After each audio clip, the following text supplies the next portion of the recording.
Hello. Welcome to the Bareknuckle Investor, where each week we invite you to come along and learn with us about investing, about the practical skills you need, but more importantly, the psychological skills that you need. I'm your co-host, Ben. My other co-host is Will. What are we going to be talking about on our podcast, Will? This podcast being a series of interviews with people that, in my view, don't get enough airtime in our culture. And it's to the detriment of everyone's lives. And it maybe explains why we've got so many people running around with credit cards rather than running around with accounts with index fund managers, at least. So our podcast is going to be explaining to you what the hell an index fund is and why, over a century of consistent effort, the average Australian, through using the mathematics of liberation, can become a billionaire, and how that is totally doable, completely and reliably, without chance or luck. So, yeah, we're going to be about the truths in this podcast. And on that point, I know we've mentioned that we're going to talk and have interviews with psychologists, mathematicians, investors. I hope in future podcasts also we can expand out into other professions as well and just sort of leverage their intelligence, their experiences in the world of work, but also then bringing that into investing as well. I think there'd be a fair bit of value if we could somehow interview people from either the military background or even the police force as well. I'd like to get that perspective on what work means to them, what they do with their spare money, how they invest it, and what sort of insights that they can provide, especially in the area of psychology, or mental training, mental toughness, and a mental awareness, especially the police force, where you're having to deal with people under often stressful situations or traumatic situations. Another one could be nurses, for example. I love the idea of, the pre-flight checklist. When I was learning to glide, you didn't leave the ground until you'd gone through your checklist. And that was something that you had to memorize as the pilot. And you weren't going up until you'd gone through it all. So I think the professions that have a systematic approach, that deal with pressure, and have come up with systems to essentially bring the risks of crashing and burning down to zero. We're going to hoover all of those skills up, feed them into the funnel, and make our Bareknuckle Investor a highly functional financial ninja.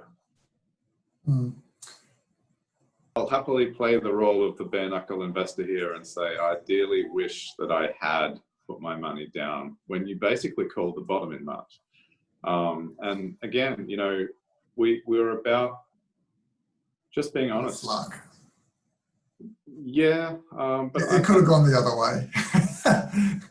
It's true, but you did point out that the news had lost the hysteria about the virus at that time, and I could feel it. I knew it, but because I was this hapless bare-knuckle investor, I have done a training course in value investing, and this highlights the need for us to help the bare-knuckle investor with mental engineering. Because even though I'd done this fantastic course and spent a year developing a tool to automate the decision-making process, I couldn't pull the trigger. So, and as a result, I missed out on doubling and more than doubling my money on a bunch of companies that the framework that I knew so well told me to buy. So, we have half the money, even less than half the money that we should have, or the bare knuckle is half as rich as he should be because he's a victim of his mind rather than the commander of his mind. Also, another way to look at it as well would be to say that the framework that you're using is incomplete. And it goes back to the point we were talking about before of having some criteria in the framework that gauges your emotional state at the time and either overrides it for the better or stops you from investing because you're in a state of mad enthusiasm for whatever reason it is, either depression and you think, fuck it, I'm going to throw all $100,000 onto this share, or somehow stops in action. Criteria is met, therefore hit go. Right. Yeah. So that what we have to offer is the product of this mental striving that we've done, and also our attempts to better ourselves through having lost money. I was dumb enough to participate in the Bitcoin mania, and I think I even sucked you into it then. You didn't fall nearly as hard as I did. But yeah, a part of the reason why I became interested in value investing, or at least knew that I had to take a more systematic and serious approach, was because I lost more than 2 months' salary on the cryptocurrency mania. So that was when I knew that. Good times. It was a wonderful time. We had such a harmonious group discussing cryptocurrencies, didn't we? It was just a joyful experience overall. Because it wasn't, that was me getting sucked in and the mind owning me rather than me owning my mind. So I have to agree that was a wacky time in history, of recent history, and I do remember, and I don't want to point the finger at you, but you were really in that mindset of, if I had been in this Bitcoin 3 years ago and had have invested in it, I could be retired by now. I could be doing anything I want. And it was legit. Again, so we're going to invest in Ethereum. We're going to invest in whatever. I know. Deep Brain Chain. That was the one. Or Dragon Chain. What is the value of a Bitcoin right now? I'm going to just check. But the point is, the Deep Brain Chain is now worth absolutely zero, and Dragon Chain is also worth absolutely zero. And all of these people all around the world, it was a global mania. It was epic. And yeah, I have. I'm ashamed to say that I was swept up in it, despite being a graduate of Melbourne University. So there you go. 25, according to this is in Australian dollars, 25,700 Australian dollars in 15th of December, roughly, 2017. At the moment, it's 13,800. So a bit, it's not quite half, but it's basically halved, and it hasn't come back up again in 3 years, 2.5 years. Well, it dropped all the way down to 4,400. Right. 15th of 1 year later, in 2018, December, it was down at 4.4, and now it's up to 13. It's that time hurt. That hurt my ego. It made me feel ashamed. It made me feel bad for drawing you in, and but it was also interesting because there was a bunch of people that thought that they were pretty smart. Like there was a cousin of mine who's an engineer. There was a guy who's a computer programmer. There was a bunch of computer programmers who were interested in that. And I don't know how many of them came out the other side with a whole lot of money.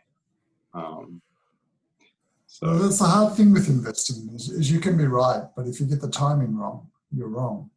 I mean, you've got to get two things right. You've got to find the right company, and then you've got to get the timing right. Or do you? Because there's another approach, right, where it's less about the timing and it's more about patience. I'll talk about now, or it's all about the conditions which cause a man or a woman to enter the ring as a bare knuckle fighter. And there are men and women who have dignity in that context, who would choose that over another career or another way of making money. But there are genuinely people who, just like soldiers who went off to Vietnam or, wherever. They did it because they didn't have the education or the upbringing to know that they could do something else. And as a result, they weren't living a dignified life where they felt that they were respecting themselves. So, yeah, we're about being honest about the plight of the average person in an investing context where it's overawing. You know, you're filled with the world's filled with all of this. The media is always beating up the latest financial, chaos or turmoil, or the latest company that's gone ballistic that you've missed out on. It's confusing for a lot of people. And we propose to help in two simple but powerful ways.